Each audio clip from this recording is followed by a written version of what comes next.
جی بالکل، گوجرا میں بااثر سکے بھائی جائیداد کی خاطر جلاد بن گئے۔ گوجرا کے محلہ نیو پلاٹ گلی نمبر 9 کی رہائشی بیوہ خاتون کے ساتھ بھائیوں کا بے ایمانہ تشدد۔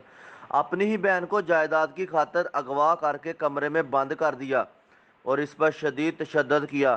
بیوہ خاتون نے میڈیا سے بات چیت کرتے ہوئے بتایا کہ کافی عرصے سے مجھ پر تشدد اور مجھ کو جان سے مارنے کی دھمکیاں لگاتے ہیں اور بیٹی کا باپ کے حق میں پسٹل چوری کی گواہی تھانہ سٹی میں دینا جرم بن گیا۔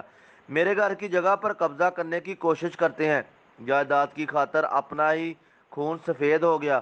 وہی بہن جس نے اپنے بھائیوں کو اپنے ہی ہاتھوں سے کھلایا تھا اور ان کی تمام خوشیاں پوری کی، آج وہی بھائی بہن کی جان کے دشمن بن گئے۔ بیوہ خاتون نے D P O Toba Tek Singh Waqar Shoaib Qureshi, D S P Gojra Fateh Muhammad اور تھانہ سٹی گوجرا کے S H O Muhammad Nadeem سے فوری طور پر نوٹس لے کر مدد کی اپیل کی ہے۔ مجھے انصاف دیا جائے اور ان کے خلاف سخت قانونی کارروائی کی جائے۔ کیمرہ مین آصف کے ساتھ محمد ناصر صدیق، احساس نیوز، گوجرا۔